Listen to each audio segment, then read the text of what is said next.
This episode is brought to you by Groove Washer, the best record cleaners and protective sleeves for your vinyl collection. Ask for the Groove Washer from your local shop or go to groovewasher.com. Discount code VinylGuide10. We're also brought to you by AudiofileUSA.com, the family-owned and operated used record shop that only sells excellent and near-mint vinyl records. Over 42,000 titles in stock. Search, dig, and load up your cart with your final vinyl upgrades at AudiofileUSA.com. And now, on with the show. Oh, well, hey, everyone. Welcome to episode 340 of The Vinyl Guide, the podcast for record collectors and music nerds. And this week, we have not one, but two episodes featuring an extra in-depth conversation with John Foy, an absolute legend of the Australian music scene, a guy who caught the bug early, helped usher in punk and bootleg records into Australia, worked at some renowned record shops in Sydney, created artwork and gig posters that are extraordinarily collectible these days. John even started the Red Eye Records record label, as well as the Black Eye Records sublabel, and apparently had lots of fun doing it all. We go in depth with John over the next few episodes, and he's so interesting and convivial, we probably could have done 10 more. Now, by the way, John has a phenomenal book, Snaps, Crack, Pop, that you could order at skullprintworks.com.au. Here, I'll say that again, and I'll hold for a moment so you can type it in. skullprintworks.com.au. And the book, Snaps, Crack, Pop, is not just a pretty cover. It's got hundreds of pages, full color, beautiful printing, high resolution, gorgeous imagery of his collectible poster art, pictures and stories of his well-spent youth in the Sydney music scene, the records, the artwork, the stories, the collectibles, the characters, the maniacs, the care, the love, the detail of each page. Check it out for yourself. Grab a copy of Snaps, Crack, Pop before they sell out. skullprintworks.com.au. Oh, and hey, I'm going to ask each of you to make sure you subscribe to the Vinyl Guide podcast in your podcast app. Then you'll have absolutely free access to hundreds of interviews on the music and records we love to collect, including episode 338 featuring FIFA Riccobono talking Albert Productions and the early days of AC/DC, episode 332 What Happened to SST Records with author Jim Rulin, episode 318 with Dave Tice of the Mighty Buffalo, episode 299 on the story of the TMOQ trademark of quality bootleg record label, episode 294 with Ross Halfin talking about his incredible Led Zeppelin bootleg collection, and lots more. Subscribe for free, listen for free, tell your friends for free about the Vinyl Guide podcast. And without further ado, let's get into part one of our in-depth discussion with Australian music legend John Foy. I grew up in the early 60s in Australia, which was a very post-World War II and Korean War environment. It's still pretty grey. And most of the stuff we did get in media and on television was from England. But I grew up as the 60s progressed with the permutation of American culture coming in via TV shows like My Favorite Martian and The Brady Bunch and all that sort of stuff, and Lost in Space. And in the midst of all this was Mad magazine. I probably learnt more about American culture and my early awakenings to American politics via Mad magazine. And integrity. I mean, they were anti-smoking, anti-alcohol abuse. You know, they had a lot of cool stuff hidden in that magazine. It was very, very good magazine. So they were prevalent? Mad magazine was prevalent? It was on every newsstand, every newsagent in Australia. It was a very popular thing from like the mid-60s up till the mid-70s. Very popular. We'd often we'd read the film reviews, the film parodies of films that took 6 months later to actually appear in the cinemas here. So we knew the storyline via a parody before we actually got to see the real thing. Did you grow up in Sydney? Yeah, mostly in Sydney, yeah. Okay. Southern suburbs of Sydney. But as soon as I was old enough to go to hobby stores, I would venture into the city on my own just to buy model aeroplane kits and things like that. By the time music was on my radar, I was already accustomed to regularly going into the heart of a city. I imagine Mad Magazine and a lot of those sort of artifacts were here for the American GIs?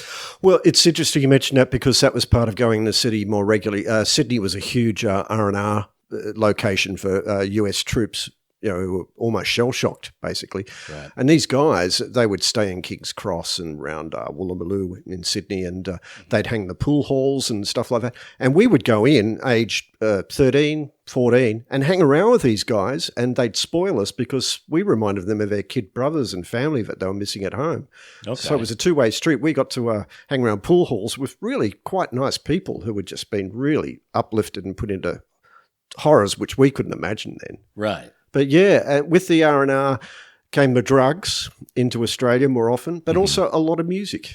So in a pre-internet world and pre-import record shop world, these Americans actually had records with them from, which weren't commonly available in Australia. And they would bring their records with them on R&R, or they would buy them here and... They'd buy them at a PX store. Right. Is that what they call it? Yeah, PX store. Private exchange. In Vietnam. So they had record players and stuff. So I guess Vietnam to them was the way we could look at it was just a sort of slightly lately version of MASH, right? In appearance, that's how they were living. And what is your first kind of real formative memory about music? Very specific. Telstar, instrumental for the first English, satellite. Mm-hmm. There was an instrumental, Telstar, which is huge. It was the Tornadoes, right, in England. Okay. Yeah, that's my first musical memory. My first memories altogether are all around a similar era. I can remember JFK getting hit. I can remember a lot. I can remember the Cuban Missile Crisis being a news item. So we're talking 1963 thereabouts. So I'm 5 years old. And what were your memories of that? I just was fascinated with the sound of it. And then, probably I'd hear bits and pieces of music thereafter. Like I'd watch the Beatles cartoons. Oh, yeah? Okay. That was how I got to hear some of the Beatles music. I had a teenager who lived in a fibro cottage next to my bedroom of my family house in suburban Oatley. And he would buy all the latest records. And his room was literally 3 meters from my bedroom window. So I would hear the Beatles' White Album and things like that as they came out. Even though I had an older brother, he wasn't interested in any of that sort of music whatsoever. So I grew up with my next door neighbour's taste coming through too. Did your family have many records around? I mean, was there money for that sort of thing? My mother had a lot of classical records. And she used to listen to classical music a lot on the radio on weekends while she was a maths teacher. Mm-hmm. And like all school teachers, there was a lot of work to do in the downtime on weekends. So she'd mark her exam papers and set lessons listening to classical music. Yeah. My father had but 2 albums. I can remember them. Danny Kaye, Live at the Palace, and the harmonica player Horry Dargy, who'd played at local RSL club where my father had, been a bit drunk and bought a autograph copy, as you do from those club performers. They were the only 2 records. I had a couple of 78s, which had like Rocket to the Moon, a couple of other 78s with children's songs, Christmas songs and things on them. But I can remember the first really exciting record to grab me at home was my brother, with his very conservative taste, bought a single called Sasha by Hank B. Marvin. Okay. Very smooth single. But on the flip, was a classic B-side called Goodnight Dick, which was like a rockin', drum-driven, fantastic instrumental. Mm-hmm. And I just played that one over and over when no one was around. So there was something brash and exciting about that that was putting rock and roll into me more directly at the family home. And all this is on a little Chrysler stereo, with where the lid lifts off and you put that like a meter away and that's your stereo positioning for your local family hi-fi.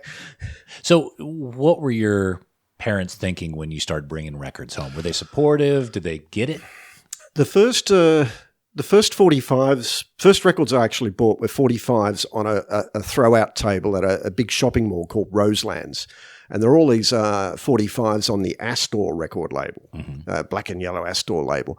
And I remember picking up Master's Apprentices, down at Lulu's by the Ohio Express, a few other things, because they were like 10 cents each or something.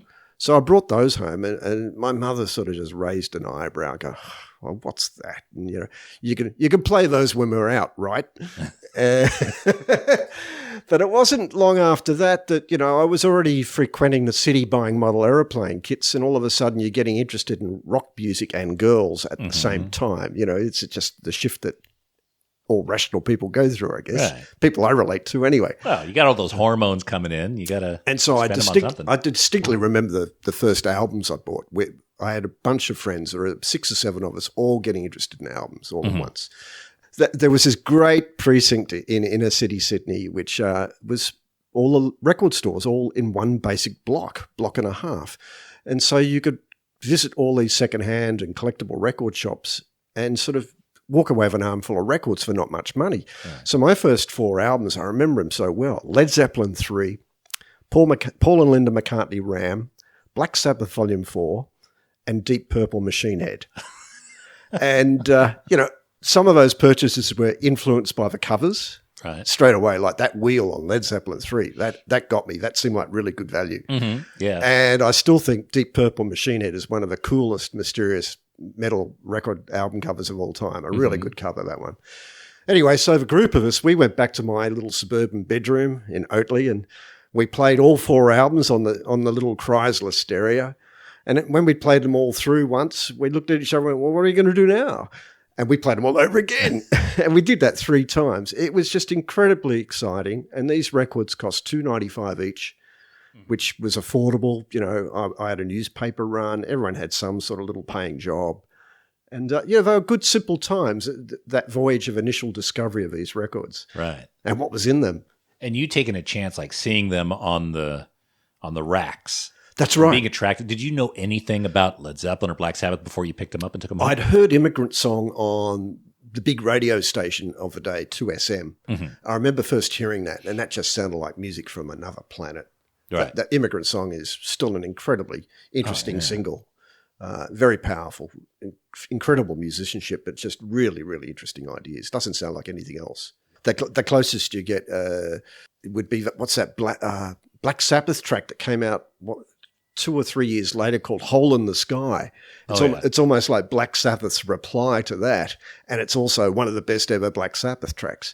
And so it wasn't very long after that I had all the Led Zeppelin records, right, and all the Deep Purple records, except for the 60s Deep Purple records, which I found out didn't sound like the 70s Deep Purple.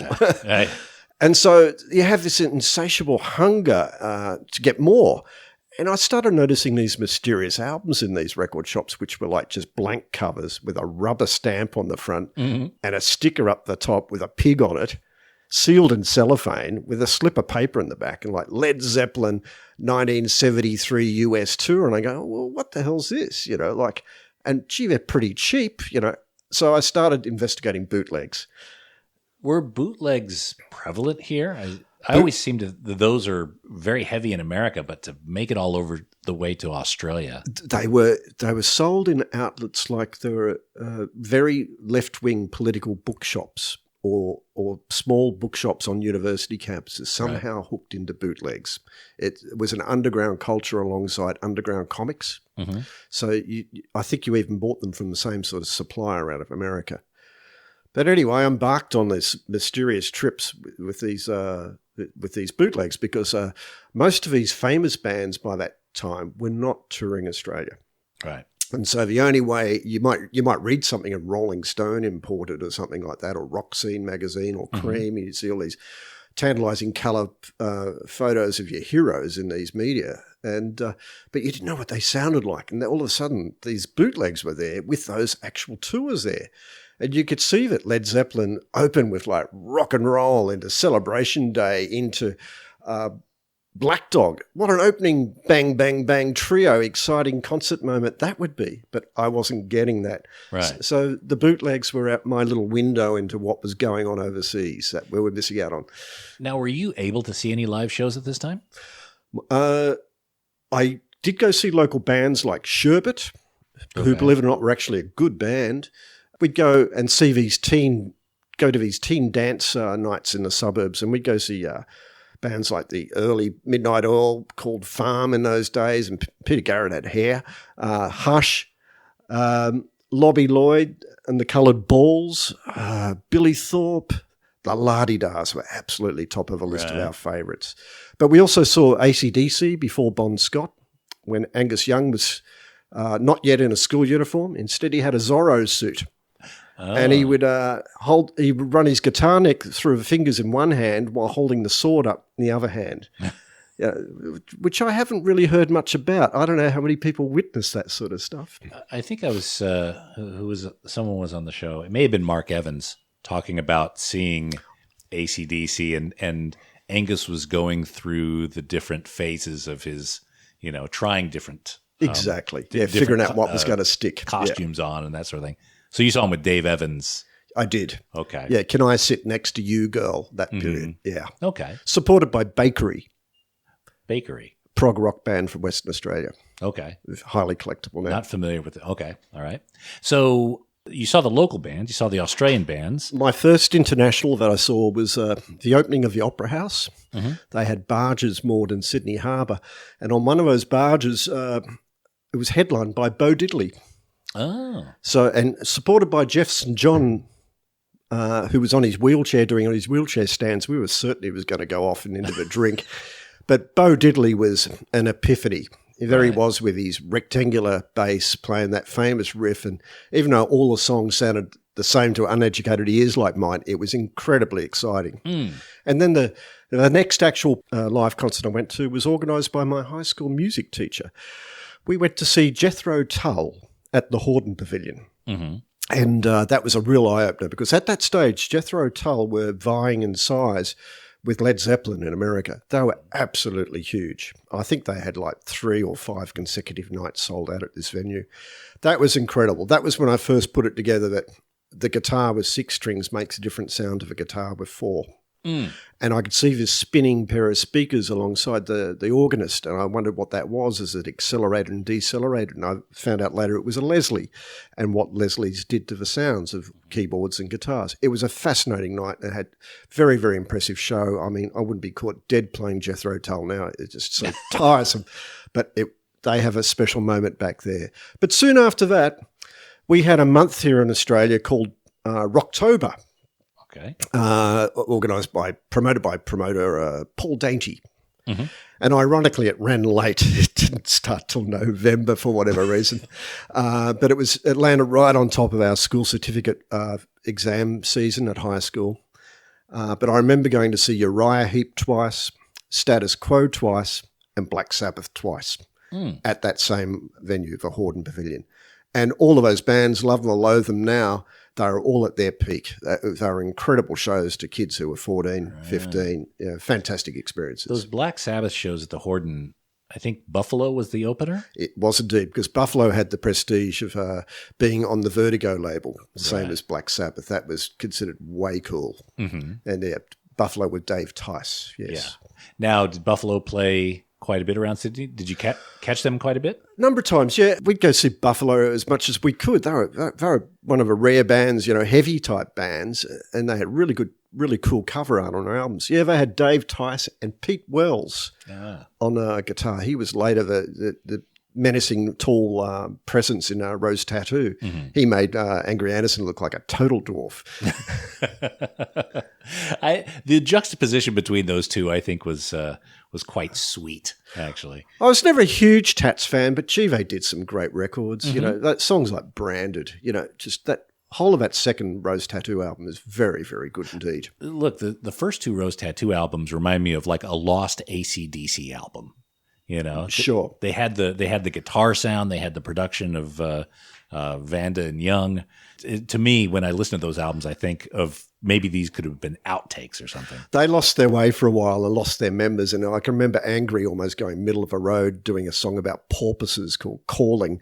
And it was a sickening video clip. And we went to see a new rockified Rose Tattoo out at Parramatta one time, with most of the original members back. And we stood at the front drunk calling out for the porpoise song, half expecting to have our heads smashed in. But we just couldn't resist. Oh, my goodness. So with all this exposure music, and it sounds like music was something that you spent every free hour you could on, either listening to records, finding records, going to see bands. But did you ever pick up an instrument? I had, there were 2 instruments in the house which I had access to. There was a melodica, which I had a crack at, and there was an acoustic guitar. But I just didn't really have the inclination. If I had that, I certainly would have spent time with them, but it's not something I applied myself to. Instead, I just developed this really sort of scientific ear for nuances. Right. I got obsessed about sound quality, particularly because some of the bootlegs were so awful. They were just audience recordings and things. So I got really obsessed with fidelity and quality of things. And when I started hanging around the White Light record shop, where I eventually worked, White Light was my first hang as a teenager, final school years. Mark, the proprietor there, and Lee's off-sider, whenever there was a weekly shipment in from the States, they used to spend the first 10 minutes finding their personal copies of records. They'd look at the spine to see that the print was straight on the spine and the corners weren't bent and the record inside hadn't split the cover. And so I had this sort of like eye-opening training about quality and fussiness from a very early day when it came to records. Now, graduating high school, what were your plans for what you were going to be doing? I didn't know what I was going to do. And I'd already been hanging around White Light record shop for a while. And it just seemed a natural thing that Mark, the proprietor there, said, well, you spend so much time here anyway, you may as well work for us. And so I became the kid on the payroll, just on the cusp of it turning into Australia's first dedicated rock and roll and punk store. I mean, at the time of me hanging around there, Mark had a bootleg emporium section in his store, and I had that fascination with bootlegs. So my first real job with Mark was running the bootleg mail order. So we ran advertisements in the national pop magazines, pop and rock magazines, and I had a little office off the premises where I took the orders, packed the records up, mailed them off. I designed catalogs and printed catalogs. I was just like a one-man show running this little subdivision. But punk came along. And it came along, all of a sudden, these early singles on Stiff and then, other labels out of New York and stuff. All of a sudden, it seemed so much more interesting than Led Zeppelin or Deep Purple. And there were local bands coming up at the same time. And they were accessible. It was like a first-hand thing, whereas Led Zeppelin wasn't a first-hand accessibility to us. So the whole punk thing evolved very quickly. And Mark from White Light spotted this album cover in the weekly trade magazine for America called Record World. Had these four guys, black and white photo, lined up against a brick wall with leather jackets on. He went, that looks like our kind of thing. And he ordered 20 copies of this record, and when we busted the shipment open the following week, the Ramones had arrived and everything was going to change in our life. We closed the store within 2 weeks and remodeled it as a dedicated rock and roll and punk store. And around that time, Mark also, once that was done, Mark actually went off to New York to witness things firsthand himself to figure out what was going on and what the prospects were for the future. So ordering 20 copies of something sight unseen was very rare. That wouldn't have happened. The only time we would ever order a quantity like that for a little store like us would be like a reissue of. We did it for the Stooges' Metallic KO album when it first came out. We might have ordered 50 of it because that was our core audience. But we were regularly ordering bulk copies of Funhouse and the first Stooges album or MC5 back in USA, whatever was available as a reprint or reissue somewhere in the world. We'd order bulk of those because they're our bread and butter.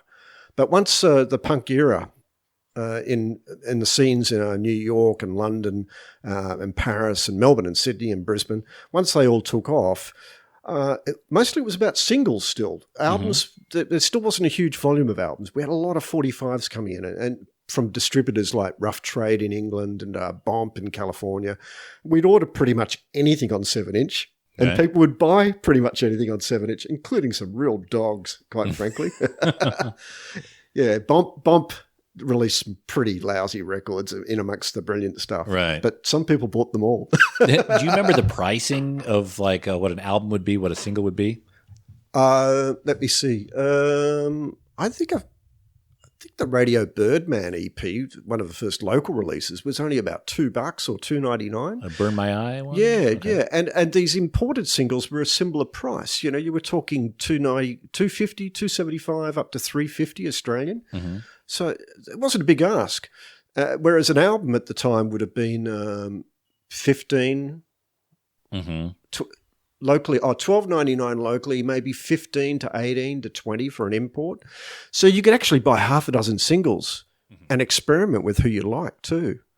And a lot of those bands, if it was their debut single, they were putting their best song on the A side and their second best song on the B side. So some of those early singles in that era are really strong and remain those bands' best records. My classic example is Richard Hell and the Voidoids. That first 3-track EP that he put out in Orc, he never made a better record. It was all there. Yeah. His defining statement. Looking back on the pressings that were in Australia versus the pressings that were coming in from overseas, generally the pressings in Australia are considered inferior. We'll be back after these messages. Well, hey everyone, I'm here to tell you about AudiofileUSA.com. Used records online that require no guesswork are all in excellent and near mint condition, many of them still sealed. Get your final vinyl upgrades at AudiofileUSA.com. Only the best and cleanest vinyl records. Here, do this now. Jump on their website, AudiofileUSA.com. Quickly search their incredible inventory of over 42,000 vinyl titles by artist, genre, even by record label, and fill up your cart with some glorious used records. Enhance your record collection with the best used records around. That's AudiofileUSA.com.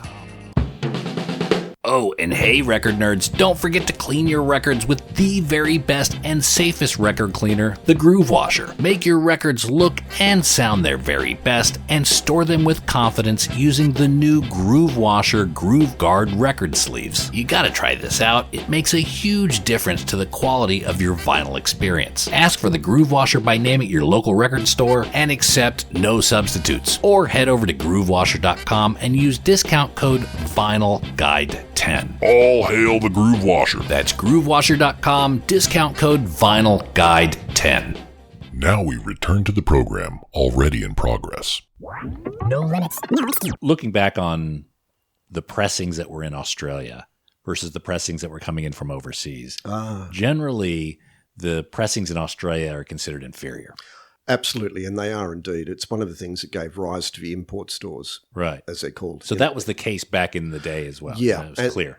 The way it was the major record companies all had outpost branch companies in Australia.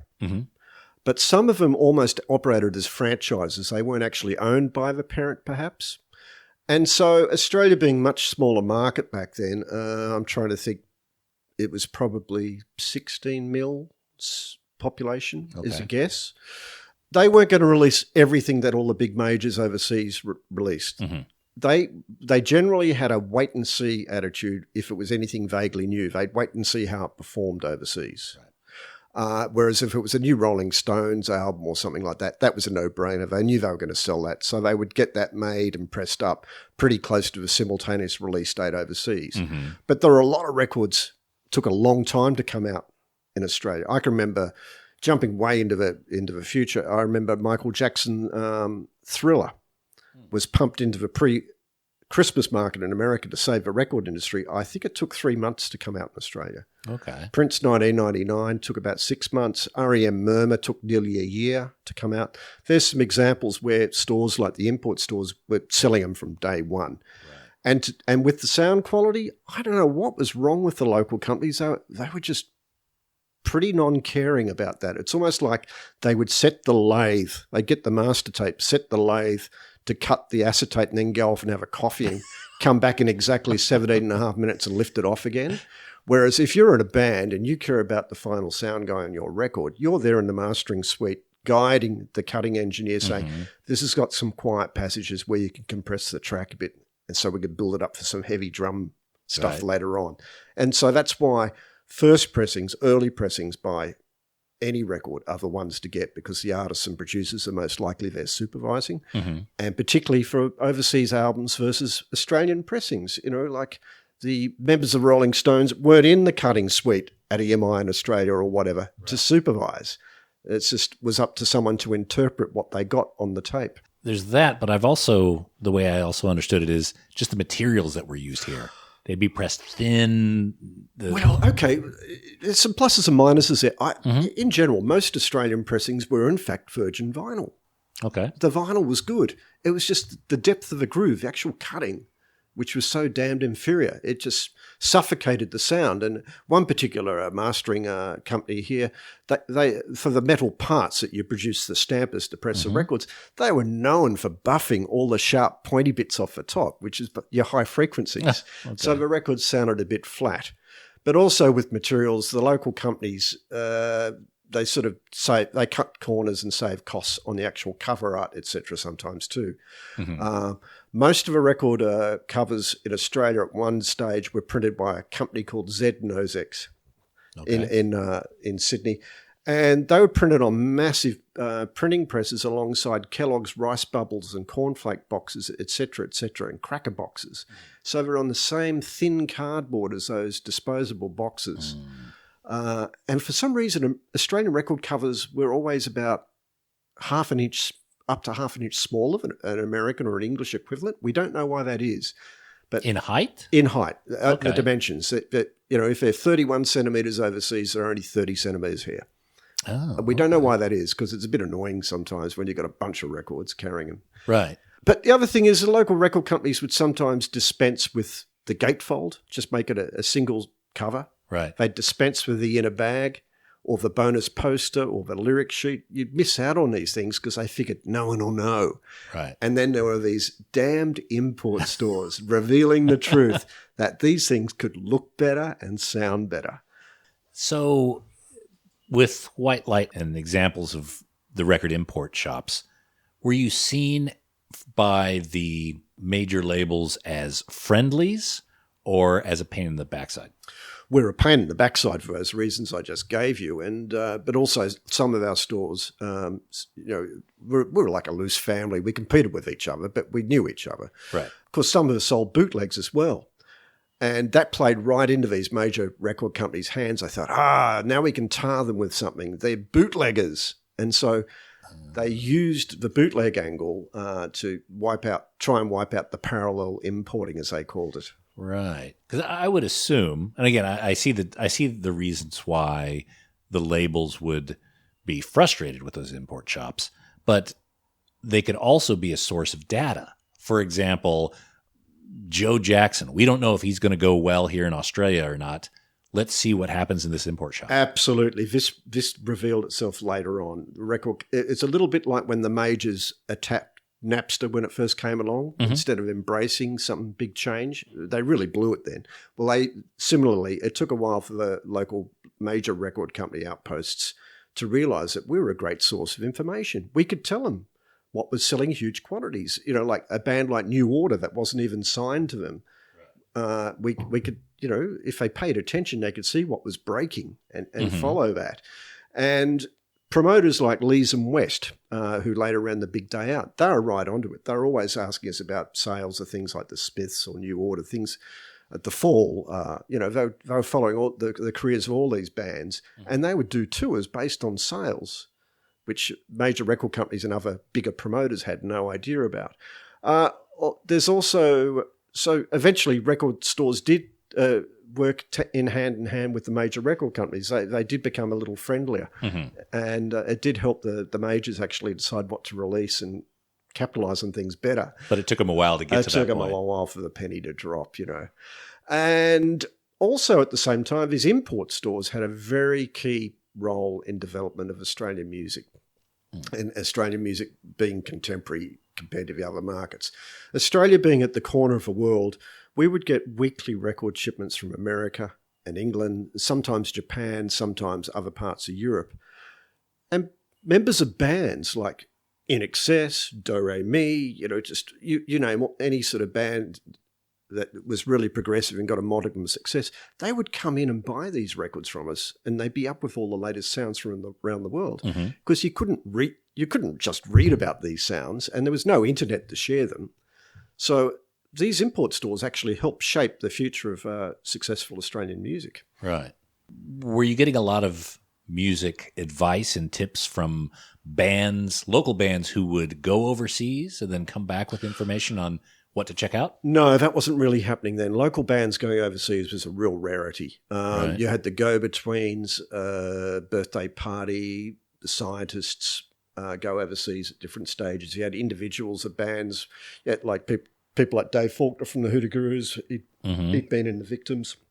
You had individuals like him who'd travel overseas in search of sounds, just like Mark Taylor had after he'd heard the Ramones for the first time.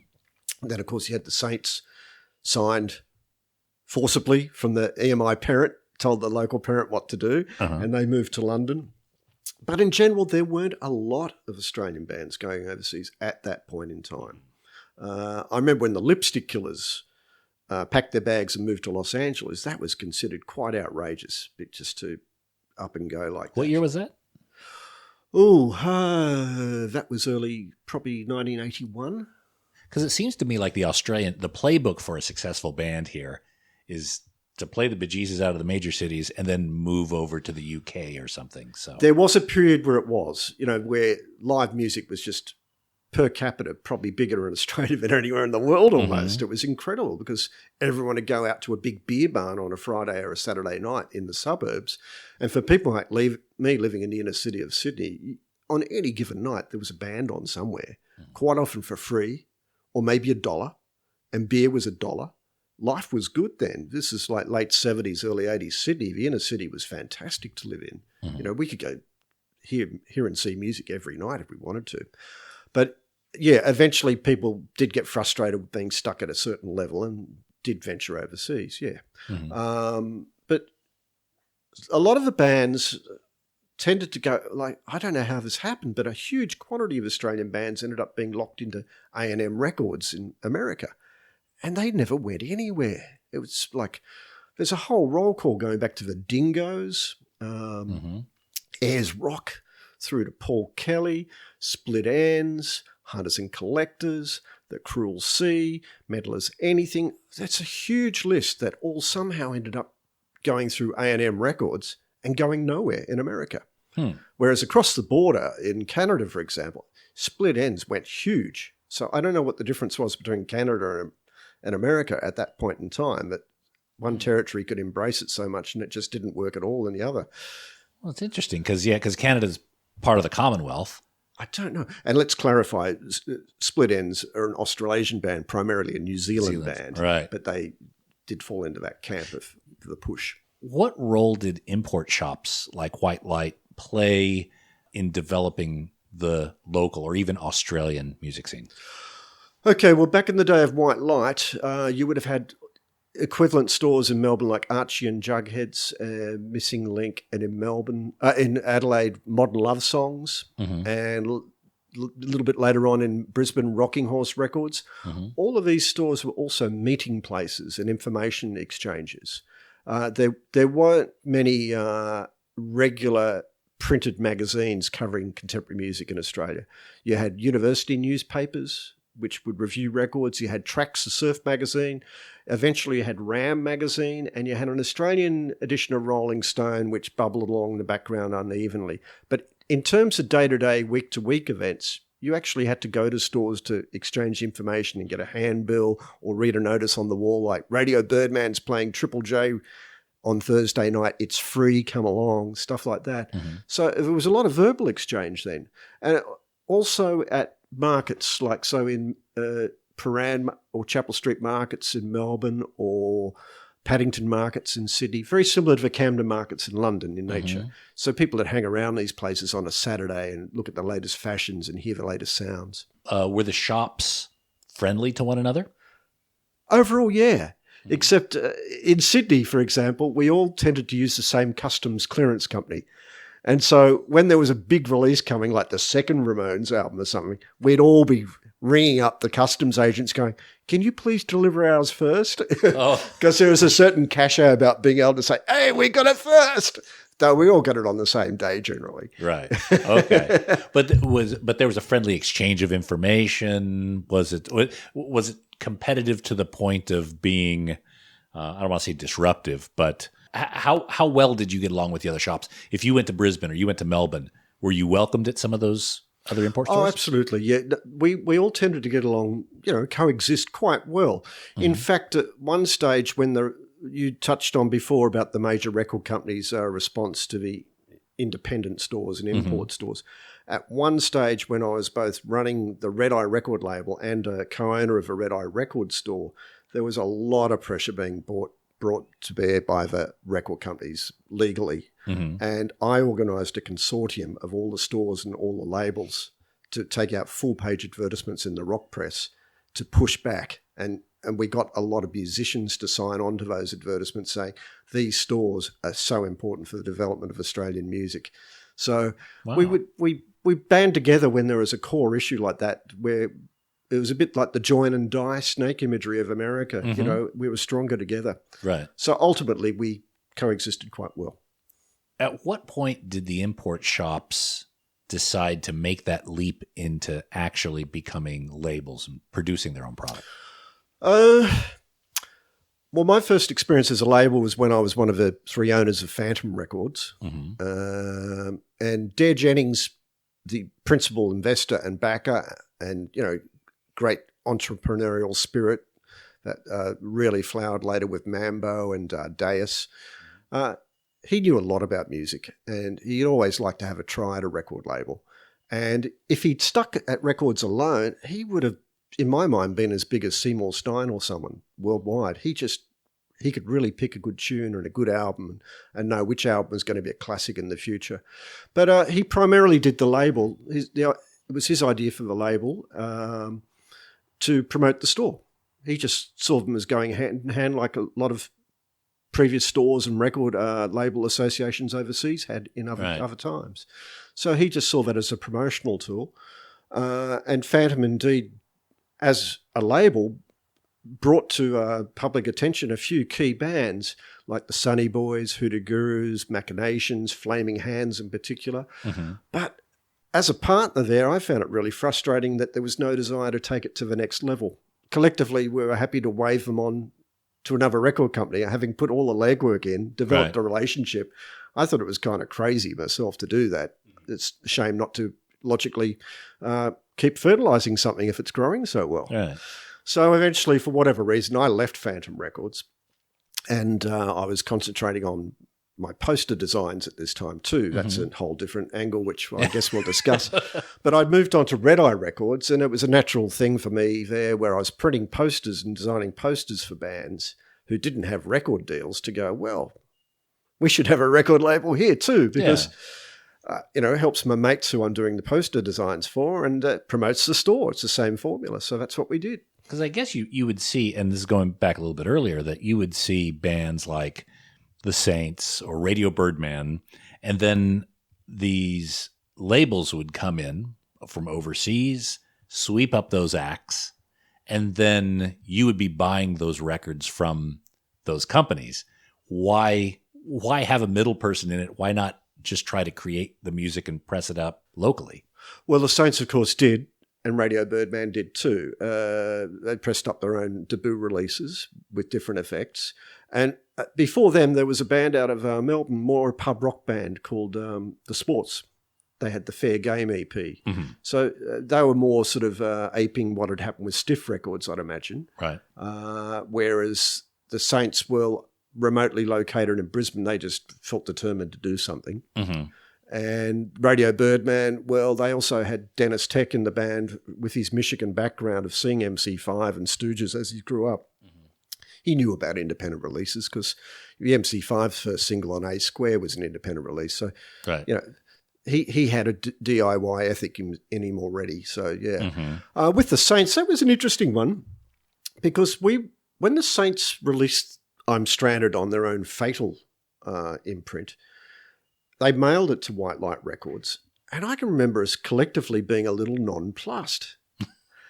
They sent us 2 copies inviting us to stock it. And I think it was the combination that we'd sold like literally hundreds of a recent Iggy Pop, James Williamson Stooges single, I Got It Right. We'd sold hundreds of that. That was bread and butter for our little shop.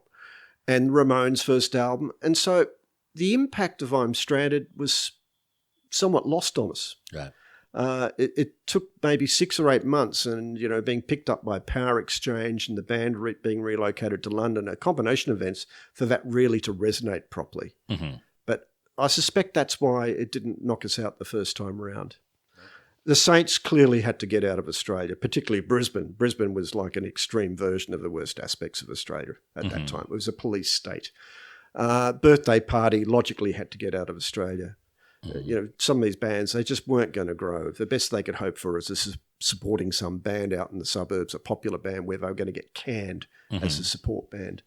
So it was very, very smart of some of these key bands to relocate as soon as they did.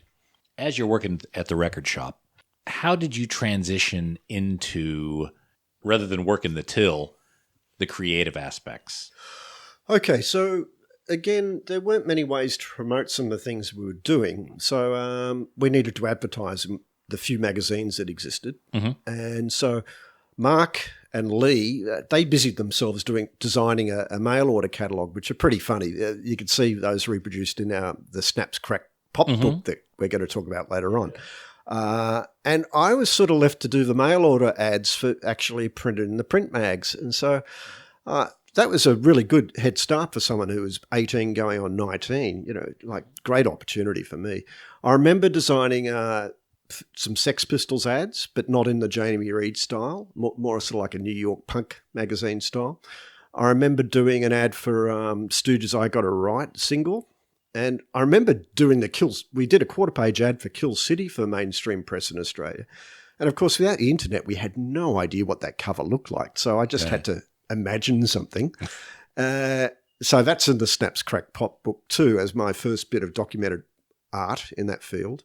And some people will probably wonder, well, it doesn't look anything like the record cover. That's the reason why. We didn't know until flying blind. We had to get the ad into the magazine, and then 2 weeks later we opened the box of the records and looked and went, it doesn't look anything like that. So did you have any training, any design experience up to that point? I did, in the sense that I in the final 6 years of education at high school, the first 2 years of that you do all subjects. And then your final 4 years you choose your subjects. And so I nominated art as one of my A-level, I think they call it in most countries, topics, because I like the look of people doing sculpture and pottery and screen printing and all that sort of stuff. Then I found out, that's really only for their 2 periods a week of craft for the kids who are doing home cooking or economics or woodworking. When you actually nominate to do art, you're studying the history and design more than anything else. So I did a lot of design study at high school, and that's what paid off. I did really well with the design studies. I just had a knack for it, a knack that I didn't have for the melodica or guitar that had presented themselves to me years earlier. I'd found a groove. Now, when you were asked to take care of these ads, did you already consider yourself pretty good with laying out artwork, or was that just a correlation that you didn't put together until it started happening? I'd already cut and pasted some catalogs for the bootleg mail order thing. Right. And I'd also made my own covers for records where I didn't like the covers. Okay. I can remember throwing away the cover to Neil Young Zuma because I just couldn't stand it. And I made my own. Can you make one for me? So, I obviously had that inclination in me. I don't know what the roots of that was, because it wasn't from either my mother or father. They weren't. Oh, actually, my father was a cabinet maker and an expert in wood veneer inlays. Right. So he had a design factory in that sense. Okay. So you got to watch him go through the creative process. No, by the time he did that as a young man, and unfortunately had his career interrupted by the Korean War, and he was never the same again. Okay. He had totally different vocations later in life. Okay. But you had the patience and I guess the eye for detail to be able to, I'm supposing you discovered this early on. But also, yeah. Like, even with toys, I was sort of like fussy about toys, and taking good care of them. Or even going back even further, when I was really young and you get given a robot for Christmas or something, you're like 5 or 6 years old, I'd have that dismantled by the end of the day, understanding how it worked, and next day reassemble it, bending all the tabs back and stuff, and then noticing that sometimes on the inside of these tin toys were printing layouts for other toys, and they were recycling the tin, had errors printed inside. Okay. Yeah, I was always fascinated with the graphics of these things. And then there was that fussiness that was growing in me by Mark and Lee at White Light as they chose their best ever copies of records when they unpacked the boxes. So, yeah, there was a lot of forensic Rain Man style training early on, which has served me very well in the collectible record field. Were you in charge of like the art on the walls of the record shop, the displays or anything? I was very much involved when we did the rejig from being a regular import store that sold everything from the Stooges to disco to Bruce Springsteen to Joni Mitchell to the Eagles. When we went to a hardcore dedicated rock and roll store, funnily enough, the colour scheme and layout was left to me. Mm-hmm. When we papered out the store and closed for 2 weeks, I painted the store in colours that I thought suited our semi-anarchistic future, including I remember painting a 35-inch black stripe at chest level right around the perimeter of the store. And that would highlight the album covers, the feature albums against it. And the rest of the walls I made dark grey, so it almost disappeared into blackness above us. We're a tiny little shop, but the colour scheme of the store made it look bigger. Okay. So I was involved at that level. Yeah, Mark Taylor, who's better known to many people as the guitarist from Lipstick Killers, he was the proprietor and guiding light of this store. Mm-hmm. And he was my first mentor. And it was amazing how much rope he would dole out to me. Right. He saw something in me, which, and he grew it, which is very generous of him. Because it could have blown up in his face. He did trust you with quite a bit. He really did, yeah. I had an individual check account and bank account to sell the Bootlegs mail order. Who has that at 19 years old? Right. Were there ever any close calls with these bootlegs? Well, eventually, as the punk stuff was taking our interest anyway, we got hit with Supreme Court summons, which is the highest level court paper you could have issued against you. What was that day like? That was issued by Dwarf Music on behalf of Bob Dylan, which is on behalf of the local branch of CBS Records at the time. Right. They had bought 5 Bob Dylan bootlegs from our mail order service, and this was not just a cease and desist. This was like, see you in court. Right, and like, I'm 19, and Mark's 22, I guess. And by that time, we're going, well, what's more important, the bootlegs or this exciting new stuff that we're now entwined in anyway? And so, yeah, we paid for legal services to make it go away. We didn't even fight it. It was interesting enough, there was no clear-cut law to stop us selling bootlegs in Australia. Mm-hmm. It was very grey. The same in America at the time. It took a long while before there were definitive laws covering such things. Right. And the waters were often muddied by calling them pirates when they weren't pirates. Pirates are copies of legitimately released records. Right. Sound recordings. No, these were bootlegs. No, we just rolled over and died on that one and just went, punk's far more interesting anyway. Okay. All right. So we stopped. You stopped, no longer a growing concern, and it just went away. Other stores continued selling them. If people wanted bootlegs, they could find them. They're around. But, we were making that. Bootlegs in a way were do-it-yourself anyway, right? Done by music fans. Well, we found with the punk stuff, that was a DIY equivalent, and it actually involved people we knew. We could go see the bands, and it was legal. Right. So that was way more exciting. Nothing to hide from. Was there a much of a bootleg industry in Australia pressing and creating things here on the mainland? I could just about name them all in the entire bootleg history, less than 10 principal ones. Mm-hmm. First ever one in Australia that we know of was Jethro Tull Flute Cake, which came out of Glebe in New South Wales. Okay. There was a Led Zeppelin live in Sydney one, which again came from the same place. Then the guy got busted big time and shut down. I'm talking the vinyl era. I mean, once you get into CDs, it gets very complicated. Yeah. There was moving further along, there was a Cramps EP. Now, what was that called? Blind Vision, which was only a 4-track 7-inch EP, but that was produced by people who got fed up with paying all this money for really bad quality Cramps bootlegs when one of them had 4 really great studio tracks on it at a time when the Cramps were hamstrung by their record company and not releasing anything. So it was a real vacuum that bootleggers were filling for Cramps demand with just about anything. So the people that made little 7-inch EP called Blind Vision, they're actually on a heartfelt mission, they thought. Right. There was a Radio Birdman bootleg, Eureka Birdman, which did not go down well with the band. That was pressed in America and the covers made in Australia. There were a couple of Velvet Underground bootlegs, Velvet Underground, etc., and Velvet Underground and so on, which were pioneering records of their kind. They definitely influenced later Velvet Underground compilations, etc. They pulled together obscure singles like The Primitives, etc., and the Flexi out of Andy Warhol's Index book, etc., etc. But there was an Eagles one, which called Welcome to the Late Show, which was when the Eagles toured to break Joe Walsh into their lineup. So that was quite popular overseas because that was the first audio evidence of Joe Walsh in the band. Okay.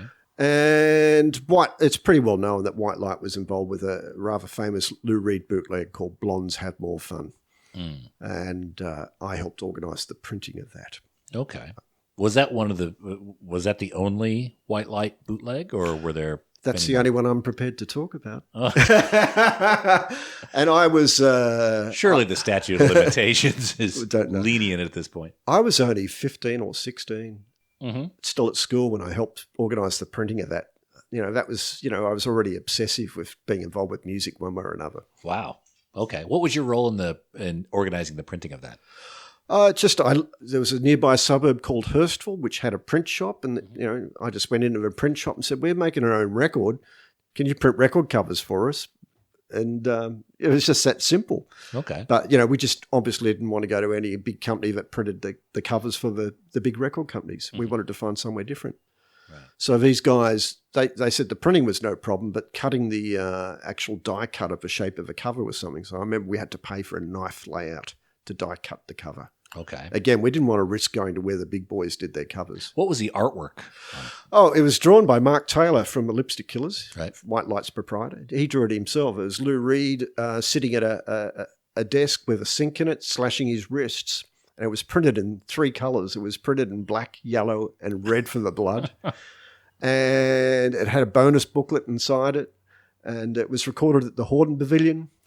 And that was Lou Reed's first ever tour of Australia. And when Lou Reed toured, 18 months later, again for Paul Dainty, Mark and a friend were again sitting in about the 12th row of a Nakamichi tape deck and 2 fantastic microphones when Ron Blackmore, the tour manager, came methodically searching every row looking for someone who might bootleg it. Mm-hmm. And he went, aha! And he took the Nakamichi machine and the microphone and said, you can pick it up backstage after the show. So they were good about it. Okay. They knew. They knew. Peter Grant stomp it. Yeah, no, it was gentle. It was gentle. All right. Were they the ones that recorded the first one? Yes. Okay. Yeah. Got it. Yeah, I noticed that, whenever there are articles or interviews about bootlegs and bootleggers overseas, particularly America, still seems to be a degree of paranoia about statute of limitations, etc. Mm-hmm. The things I talk about, I'm not particularly concerned. Right. Okay. Yeah, because even in that recent a Pig's Tail book that has a lot of pseudonyms and placeholder names and things like that. So it's interesting if you delve deeply enough into the history of independent labels in Australia, people that worked in the music industry who came up through independent scenes, mm-hmm. like Keith Glass from Missing Link, Roger Greers from Green Records and Polygram Music Publishing, Jules mm-hmm. Normington from Phantom, Chris Pepperell from Red Eye, and before that Anthem. We all came from an obsessive music background where we were involved with bootlegs. Mm-hmm. So it's like bootleg guys became legitimate guys. Well, maybe another way to think about it is bootleg guys are the deep, deep fans. They chew through all the stuff that they're supposed to have, and they still have this appetite for more. That's so true. It's not a mercantile thing when you first get involved. I think for the American guys who sold truckloads of some of those Bob Dylan things, it became very mercantile. They had teams of people. They had staff. But when they first started, I'm sure that wasn't what was motivating them. I mean, I believe, I don't know for sure, again, the statute of limitations, I can't get a clear answer on this, but didn't the original Rhino record guys start out involved with bootlegs? They certainly sold them. Okay. But I'm not entirely clear. And William S. Stout, very famous for trademark equality graphics, he did the first Rhino Records logo, and he did several of Rhino Records' initial record cover designs, like that Beatles songs cover. It was fantastic. Mm-hmm. So, there's something in there which I've never really got a definitive answer about the Rhino boys. Yeah. But they clearly loved music initially. As Rhino got deeper and deeper into all those reissues with those brilliant box sets. What about that Cowboy Western 4-CD collection with the embossed leather cover, which, or the Motown box with the miniature building of the Motown with the CDs in it. I mean, Rhino really raised the bar for conceptual packaging. And see, that's the same sort of wiring as a bootlegger. Mm-hmm. Yeah. What else Ultimate can fandom. we do? Yeah. In that period of the late 70s, early 80s, the pressing plants in Australia, how many were there, and was it common for them to be able to print things of like a bootleg material? Very few bootlegs, to my knowledge, in the early days passed through those legitimate pressing places. The Jethro Tull and Led Zeppelin bootleg, for example, I mentioned before, and later the Cramps bootleg, they were all pressed by a guy called Ross Sheard in Glebe, New South Wales. I'm not sure Ross is with us, and Ross had a few problems with the authorities a couple of times, but Ross basically he pressed a lot of records, for school choirs, tribute records, RSL performer type records. He was outside the radar of normal big record companies. Right. So he'd be tempted to press something if it was quiet, business-wise, I can imagine. I think Warner Brothers, WA, as they were known in Australia, I think they did shared pressing with CBS, pre-Sony. I think they had the same plant. They certainly had the same style pressings. Festival Records did a huge amount of pressing of records in Australia, and some of the best, quite frankly, some of the better cutting. They took a bit more care of the cutting. EMI certainly had its own plant. There are a couple of private plants in Melbourne. In the great era of the independent record label, the prime indie period starting from very late 70s into the 80s, into the 90s, 301, Studios 301, part of EMI. They were a very key part of independent records. A lot of cutting and mastering and preparation was done there, and a lot of pressing was done by EMI, though some people chose to take their finished mastered piece to another pressing plant for whatever reason, price or whatever. But no, there weren't hundreds of plants like Los Angeles had. Los Angeles had so many plants that to track down the bootleggers was very, very complicated. Was there a particular plant that was favored above the others? For me, I preferred Festival Records for pressing all the Red Eye and Black Eye releases and later Third Eye releases that I was involved with. But we always cut and mastered at Studios 301 because it was by far the best setup, and they had the most beautiful Neumann lathe. Unusually for a record company proprietor, out of the hundreds of records I was involved with on Red Eye and Black Eye, I think I went to every single mastering session. I certainly went to every single vinyl cut except for a promo single that was cut in my absence when I was on tour in Europe with the Beast Suburban. But that was part of my process to be a responsible record company proprietor. When bands were in studios recording, I was very hands-off. I would go in and visit once, and just to show that I was interested, I was engaged, but I'm leaving you alone. My job started when they finished recording. They delivered the recordings. My job was to make sense of the running order, because quite often bands were so close to what they just recorded, they had no idea what a running order should be. Right. And they would say, John, what do you make of this? And this is where the background of being in import record stores and things and being so Rain Man about things and so fussy and, intensely interested in the finer details, micromanagement, some people would say. Well, that was my role running an independent record label, to make sense of the stuff and get it out in its best possible form. Yeah. Well, you leave the creative work to the band, to the artist, but then micromanagement on the delivery of that and the realization of that, and getting something that that goes on the shelf that pops for people, that makes them want to pick it up. And when they put it on, it keeps them engaged. That micromanagement can often make the difference between something, selling triple what it would without it. Oh, I still maintain that most of what we produced as Red Eye and Black Eye in particular sounds better and looks better than a hell of a lot of the contemporaries then. We would put gloss finishes on our covers so they didn't wear out so fast. And We just I had a lot of care and effort in there. We went the extra mile. We went the extra yard. We paid for a right individual cutting engineer. And, sometimes I'd drive people nuts at that stage because I was so determined to get it. I remember at one cutting session, the band was present. Cutting engineer Don Bartley was there, my favourite. He was really good. Great set of ears, Don, really patient guy. And he did a pass of a particular tune, and I went, what about that clicking sound, like that comes in, after the middle eight? And he went, what are you talking about? He looked at me as if I was mad, but he's very patient, very polite. And everyone else was scratching their head going, what? Anyway, he did another pass, and there it was. There was a ticking, clicking sound, and he could remove it. But no one else had noticed it. You're there taking notes. We'll be back after these messages. Psst. Well, hey everyone, it's Nate here. Rather than running our sponsor ads again, can I give a plug for our Patreon page here? Patreon.com/Vinyl Guide, where right now there is an extended interview and it's totally commercial free. And quite frankly, I'm sure you all know podcasts only really exist because of the support of the audience. And that's what I'm here to ask you for. Please consider supporting the show, $5 or $10 a month, whatever you can afford. Because if you're listening to this now, some into the episode, that's great. You're enjoying it. I'm glad you're enjoying it. For that, I would ask you to please consider supporting the show. Patreon.com/Vinyl Guide. It's super important. It's like a direct lifeline to us here. And it's a huge signal, and the support is so welcome and helps keep this podcast going. Each week I put extra stuff up there, extended interviews, and it's all ad-free, and it's early, and it's all that kind of stuff. So that's what I'm going to do. I'm going to ask you politely, please support the Vinyl Guide, patreon.com/Vinyl Guide. All right, that's it. Back to the show. No limits.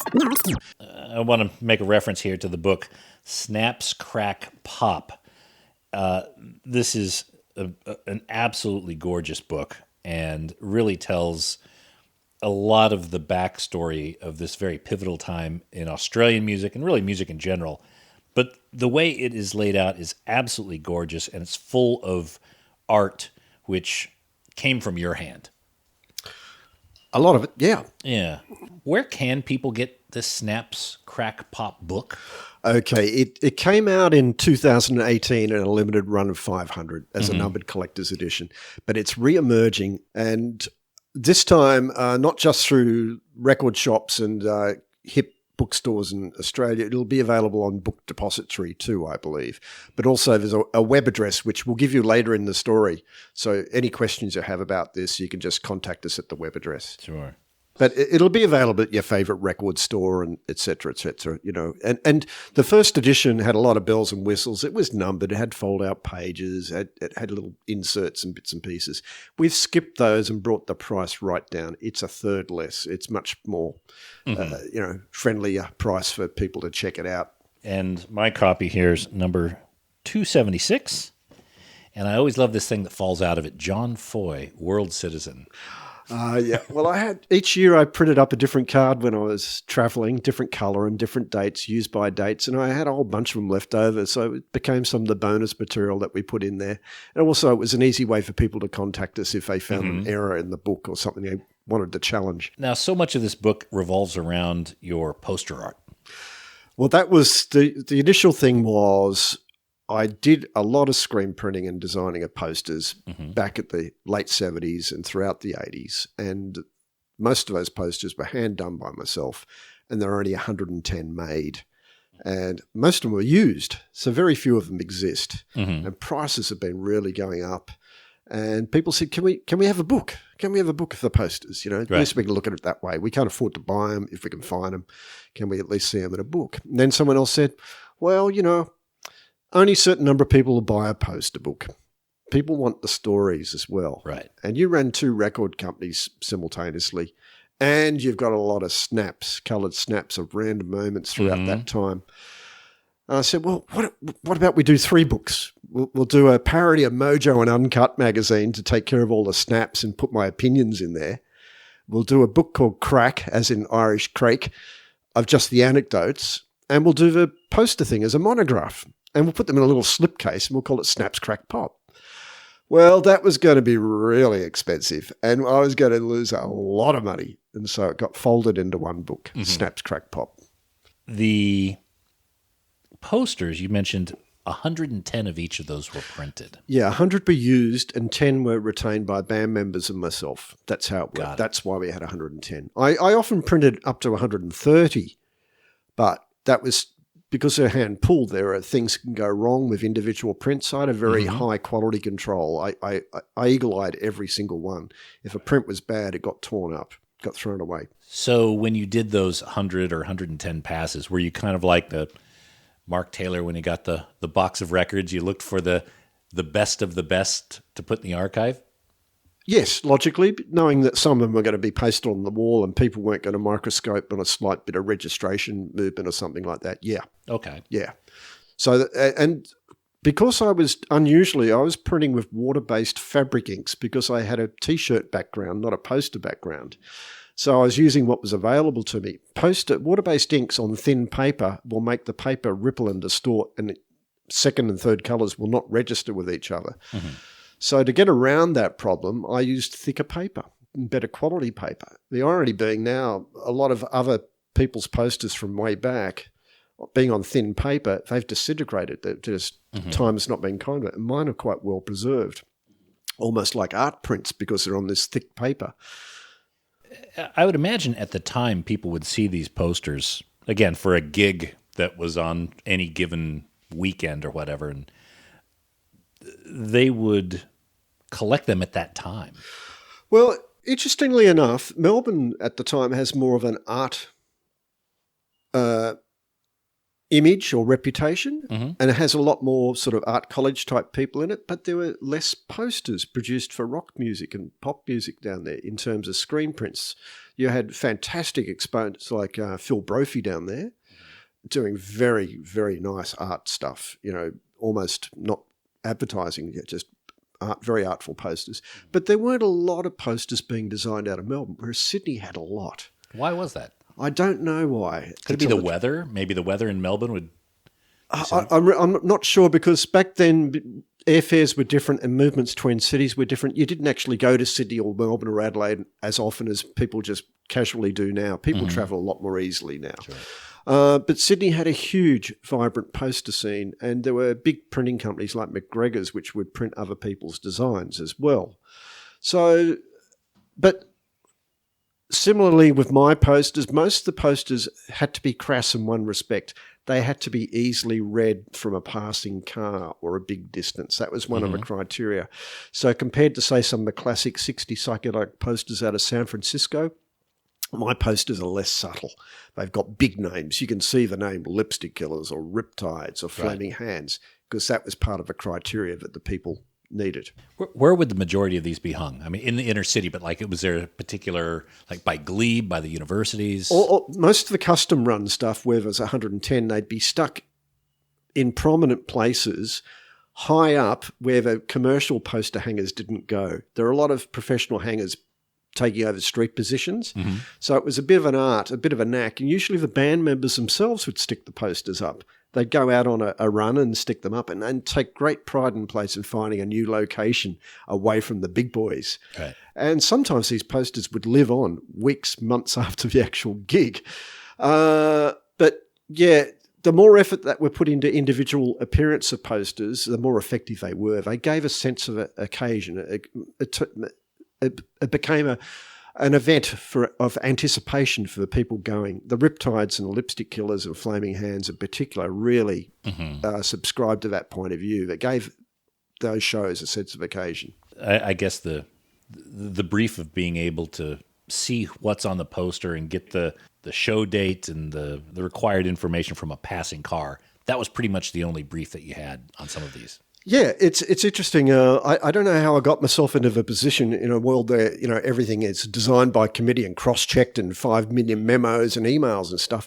I very quickly got myself in a privileged position where people would give me the date and the venue, and maybe if they had a current single out, and they just go, just come up with something with you.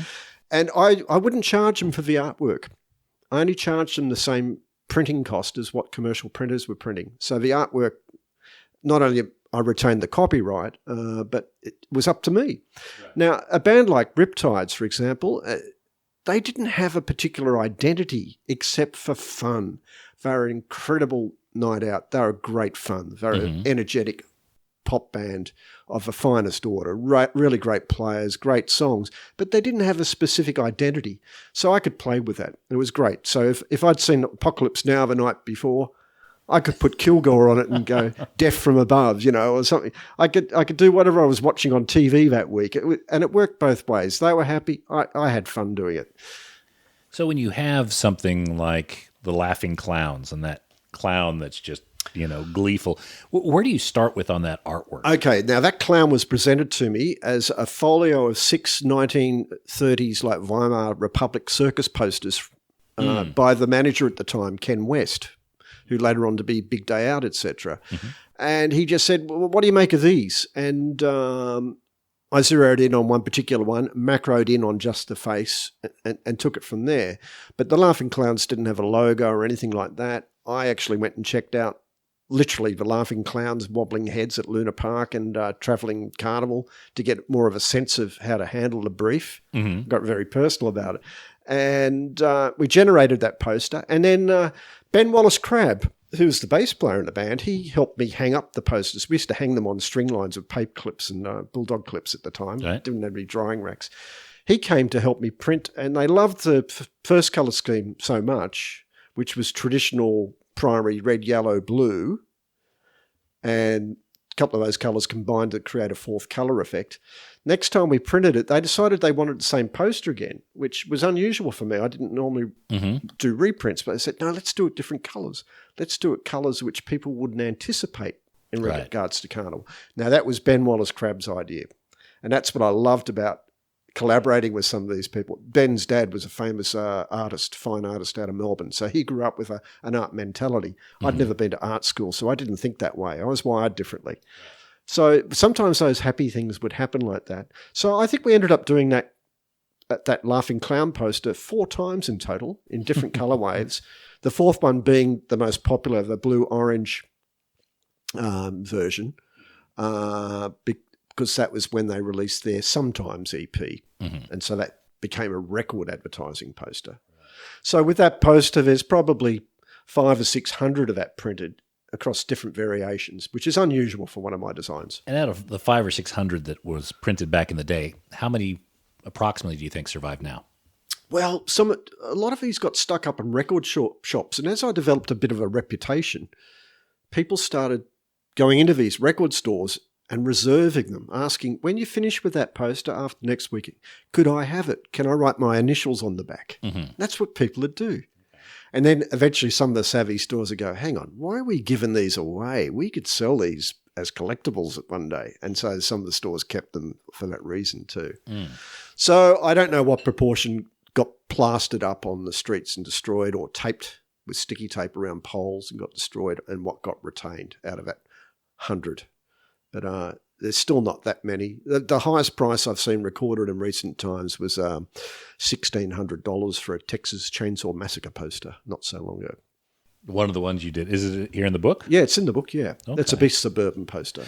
Got it. Texas, a poster where I grafted Tex Perkins, the singer, grafted his head onto the body of Leatherface from the Texas Chainsaw Massacre film, and in the background put the actual photograph of Ed Gein, the original guy's farmhouse, in the background.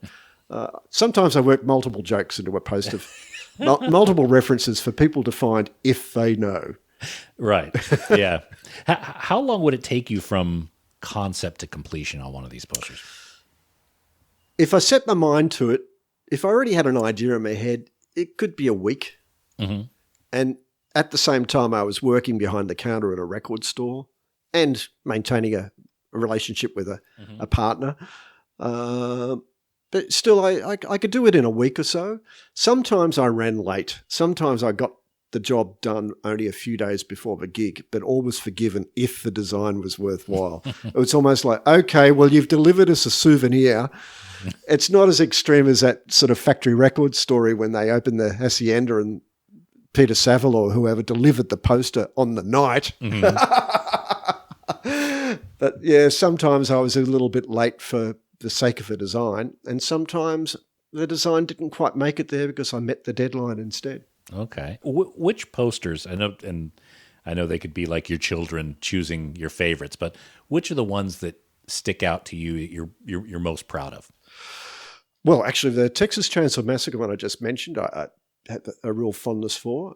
I have a real fondness for the entire run of Riptide's things because they were just very much fun. Mm-hmm. John Cooper Clarke, one of my simplest posters but most effective. Mm-hmm. Lipstick Killers, Danger Man one. But top of the list for me, really satisfying, the things I collaborated with Tex Perkins on for the Black Eye shows. Okay. I did the first Black Eye show poster myself with Bud Dwyer, the American politician blowing his brains out.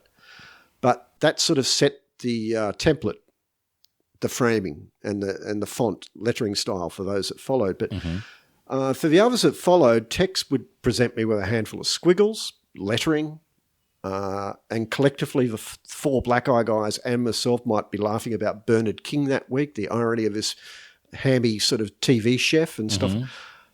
They became collaborative things, but Tex and I did a couple of posters together which are real standouts, and he helped me cut the stencil separations on those too. So they are true collaborations. And they look really good. They're very labour-intensive, very time-consuming. And the whole time I was doing that sort of stuff, I was thinking of Ralph Records and the very high bar that they set of their standards. We were channeling the ether of Ralph Records when we were doing Black Eye, for sure. Did you find yourself open to a lot of collaboration, or were you really selective about who contributed to your poster work? It was down to the chemistry at the time. You know, most people just left it with me.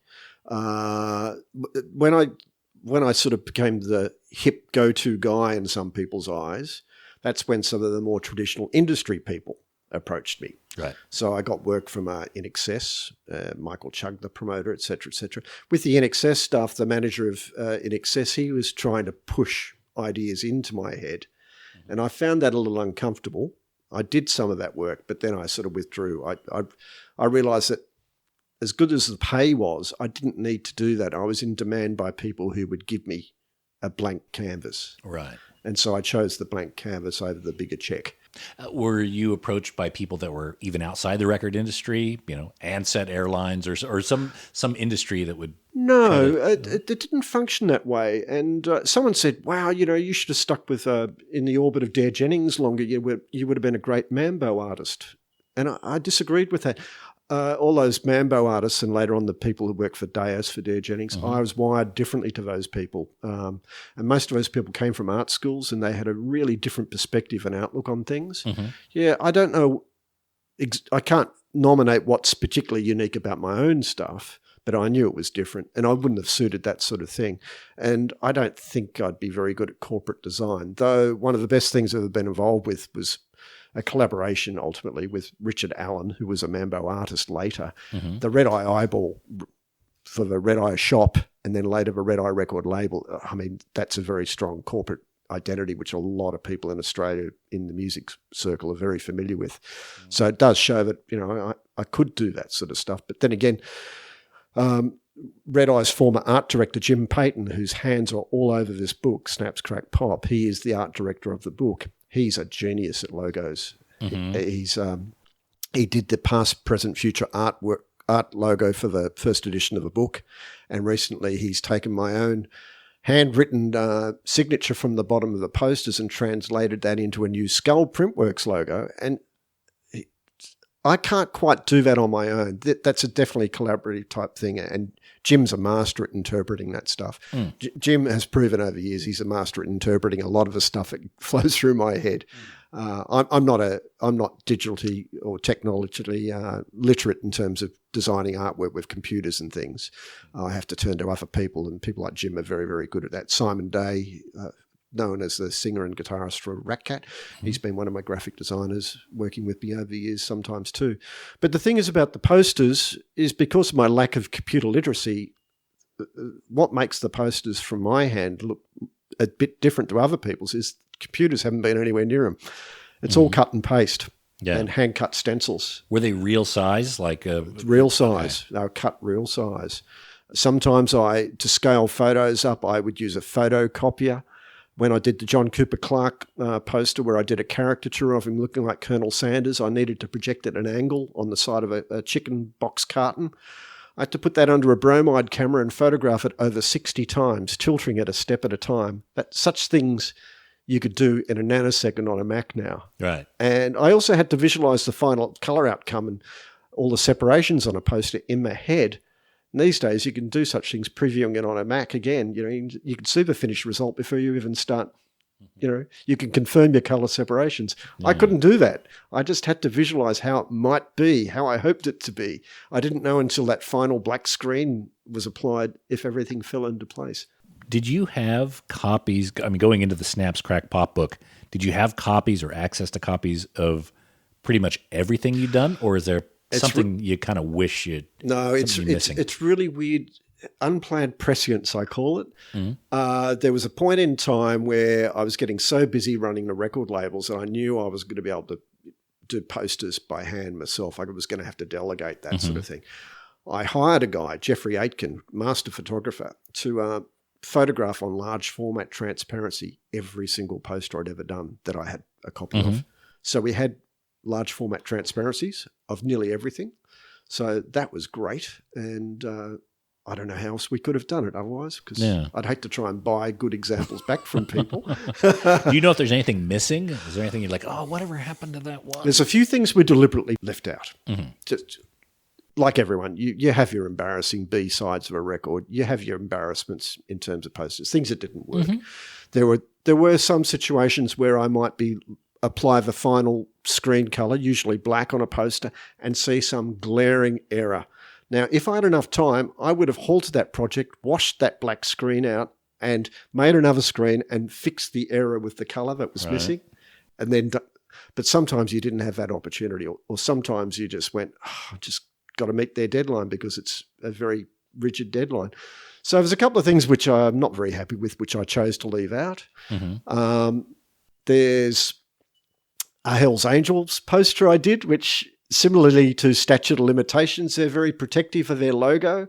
And it wasn't 100% from my hand anyway, so not a full design by me, but I didn't put that in the book, though I think some people would be intrigued to know that I did a Hell's Angels poster. So there's a few things like that. It was a Hell's Angels logo, not for the Hell's Angels. No, it was for their annual run that year. Okay. Yeah, so it was a poster that when they finished their run, they had a shirt that they'd wear on the run. At the end of a run, they'd all have a poster put in their house to show that they'd gone on their run.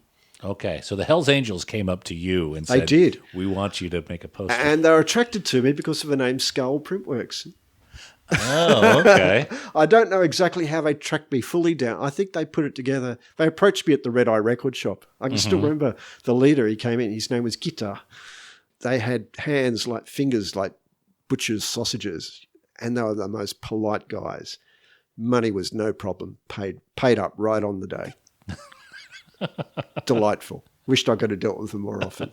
Who were some of the more memorable people you worked with in doing these posters? There was a weird one. Where the first time I had to put someone's corporate identity on a poster. You asked about commercial work before, like airlines. There was a big outdoor concert to be put on the Domain in Sydney, a big public park, and it was being sponsored by Mitsubishi. And so to do this poster design, I had to place the Mitsubishi logo on the poster quite prominently. And in the end, I put two of them on there because it looked better from the design-wise. And as I was planning this poster, which included a really interesting mix of bands, including a Japanese drum band and Sandy and the Sunsets and the Reels from Australia, very eclectic bill. As I was doing it, preparing the idea, I actually prepared an idea for this to apply for the work because it was really well paid. The agent who gave me the job was a band booker and publisher, Roger Grierson, from Green Records and later on Polygram Music Publishing, Festival Records. Roger was he was in one of the original Australian punk bands, authentic punk bands, the Thought Criminals. Anyway, at this stage, Roger was a promoter and he gave me this brief. And then he said, by the way, you have to meet the guys tomorrow in order to secure the job. And I went, no problem. He said, but you have to have a business card to present. And I said, formal Japanese. That's right. I said, I don't have a business card. He said, well, you've got till 10 a.m. tomorrow. So I actually designed and hand screen printed a business card using Letraset and a Red Eye logo that I had from a poster. I made this little business card like a folded matchbook cover overnight and hand cut them out. I had 4 cut in time to go to the 10 o'clock meeting and hand them this little matchbook thing which folded out. That's actually pictured in this edition of the book. It wasn't in the first edition of the book. But yeah, it's one of my favourite little moments, just meeting the criteria. Bit of a challenge. I also, I enjoyed dealing with Michael Chugg. Michael Chugg, Chuggy as he's known, he's quite a character in Australian music. And, I didn't have a lot of dealings with him, but I always got on well with him. He was a good guy. I even printed Christmas cards for the Frontier Touring Company one time. So there's some obscure collectibles, things that might have been discarded the next day. Right. If someone happened to keep one of those, they were printed by me. I saw something the other week at Vicious Sloth. It was an invite. This is Vicious Sloth, the collectible record shop in Melbourne. Correct. Yeah. Right. It was an invite to an AC/DC gold record award ceremony. Right. And it was an actual Albert Productions record invite. It was shaped like a record, and it had all the details on the label. Right. So, and I'll show you a picture of that if you want to see it. But those sort of invitations, again, there's probably less than 100 made, and then maybe 5 of them still exist. Most of them were discarded at the very end. Were those the sort of ephemera that you would also build for different artists? And well, in the Snaps Crack Pop book, on the cusp of doing our joint venture with Polydor, there was a photo shoot by Jeff Aitken, who was photographing all the posters on Transparency. We took the opportunity to lay out all the ephemera that Red Eye and Black Eye had generated in its first 5 years, all the promotional materials, laid them all out in a massive square, and I laid on top of them while he took a photo of them. And that photo is in the book, and it gives you an idea of just how fertile we were at the time, thinking of new ideas of capturing the attention of all these people in the media, which was kind of futile because unless you went through a major record company for distribution, most of the larger record stores and commercial radio outlets and magazines would not give you a second look. As an independent, you hit a glass ceiling. And so we used gimmicks to try and get there, but it still wasn't enough. As Ken West, the promoter, said to us, there's only so long you can take the fruit to the shop in a barrow before you have to get a truck. And our truck was Polydor. right. And then, abracadabra, we started getting commercial airplay and we started getting inside record stores like HMV and stuff. It's quite cruel, that cutoff line. So while you're doing the posters, you have several other businesses going on. You're working at Red Eye. There's a record label there. What was it like being able to balance? How were you able to keep those plates spinning at the same time? It's funny. I've always functioned best when I'm flat out. If I haven't got enough going on, I tend to get a bit lazy. I've been that way my whole life. If you want something done, ask a busy person to do it.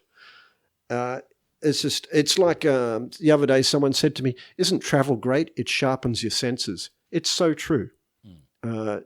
Nothing like travel sharpens your senses in that way. You have to be somewhere. You have to behave yourself. You have to show your passport. With running the record label, being in the store and doing the poster, all of those involve deadlines. You've got to be somewhere at a specific time. So somehow you fit it all in, and you sleep, and you have a girlfriend. Right. And I successfully did all of those things at once. Though something had to give because the record label in particular, you really got a lot of people dependent on you. At one stage I had something like 60 musicians and their road crews, their management and their private life partners. I had a lot of people reliant on me doing my bit, whatever that happened to be. And I was lucky for a compact organisation with not much money, even after collaborating with Polydor, had a fantastic team of people around me. All right there, kiddos. We have to break right there. We have part 2 coming out soon. But if you cannot wait, and I totally understand that, you can always go to patreon.com/Vinyl Guide and listen to part 2 right now.